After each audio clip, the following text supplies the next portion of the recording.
Alright, welcome back. And in this project we're simply going to get acquainted with PyCharm, our IDE, in creating the age app that we created in the last section really quickly. The first thing to do is create a new Python file that will hold our code. So simply right click on your source folder, go to new Python file. And I'm simply going to call it app. You can call it whatever you want really. And notice how PyCharm already appends the author at the top, and that's great. Okay, so our app got some input from the user. Notice how PyCharm also tells you what you should be writing inside the brackets. In this case, it's a prompt variable. That is what you are giving the input function. So you're giving the input function a prompt, which is what you're going to ask the user. Enter your age, and we have to put this into a variable. And then we are going to calculate the seconds, rather age seconds. It's going to be int user age times 365 times 24 times 60 times 60. And now we're going to print out to the user what their age in seconds is. So print your age in seconds is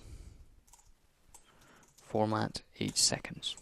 Notice that with autocomplete, things suddenly become a lot easier and a lot faster. Okay, so now we can right click on app.py and go to run. And here at the bottom we get a command prompt which asks us for our age and then gives us back the answer. Fantastic. Of course, we could put this in a